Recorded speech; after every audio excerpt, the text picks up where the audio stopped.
நான் சினிமாவுக்கு நடிக்க வந்து ஒரு 13 வருஷம் ஆகுது. இத்தனை ஆண்டுகளில் நான் பண்ணுற முதல் சரித்திர படம் இது. முதல் சரித்திர படம். அது மோகன்ஜியோட படம். போனால் பாம்பேக்கு போனால் பார்த்தா, அதாவது வீரம் இருக்கு இல்லையா, வீரம் வந்து ஒரு மனுஷன்ட்ட இந்த காலத்தில் இப்போ ஒரு 5 நிமிஷம் இருக்கும். 5 நிமிஷம் இருக்கிறதே பெருசு. 1 மணி நேரம் இருக்கும், ஒரு நாள் இருக்கும்.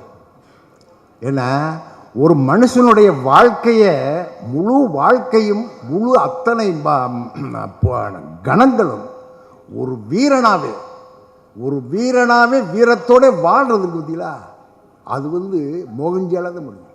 அந்த முகத்தை பாருங்க, சிரிக்குதில்லை, கோவப்படுதில்லை, எந்த உணர்ச்சியும் வெளிக்காட்டுதில்லை.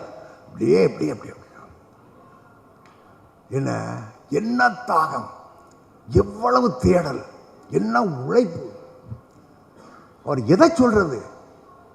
அவருடைய உழைப்பை சொல்றதா? இன்னொன்று, அது இன்னைக்கு தகிச்சுக்கிட்டு இருக்கு தமிழ்நாடு. இந்திய கண்டமே வந்து தகிச்சுக்கிட்டு இருக்கிற, அரசியல் தகிச்சுக்கிட்டு இருக்கிற ஒரு நேரம். இப்படிப்பட்ட ஒரு நேரத்தில் என்ன துணிச்சல் இருந்தா, எவ்வளவு தைரியம் இருந்தா இப்படி ஒரு படத்தை, இப்படி ஒரு வரலாற்று படத்தை, ஒரு சரித்திர வரலாற்றை படமாக எடுத்து, என்ன துணிச்சல அத்தனையும் வந்த அவரே படம் இயக்குனரா சினிமாவுக்குள்ள வந்ததுலேருந்து எத்தனை அம்புகள், எத்தனை குண்டுகள் நெஞ்சில், எத்தனை பீரங்கி தாக்குதல்கள், எல்லாத்தையும் தூக்கி தூக்கி எரிஞ்சு. அப்போ கூட நோகவும் இல்லை, கோவப்படவும் இல்லை. ஆச்சரியமாக இருந்தது அவர் பார்க்க.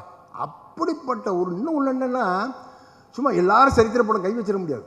எல்லாரும் சரித்திர படம் கை வச்சிட முடியாது. எனக்கு ஒரு ஆசை இருக்கத்தான் செய்யுது.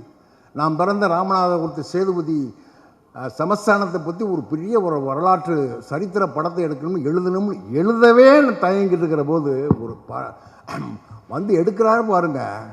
அதுவும் எழுத்தாளர் ஆறு அண்ணல் இருக்கார் இல்லையா, அவர் எனக்கு 30 வருஷம் நண்பர். அவருடைய பல வருட ஆய்வுக்கு பின்னாடி இதை தேடுறாரு. வீர வல்லாள தேவ சம்புவராயர்,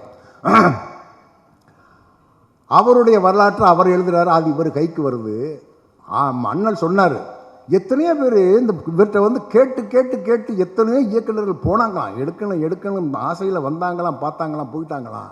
ஆனால் மோகன் கையில் கிடைச்சி என் கனவெல்லாம் அப்படியே கொண்டாந்து கண் முன்னாடி நிறுத்திட்டான் என் தம்பி.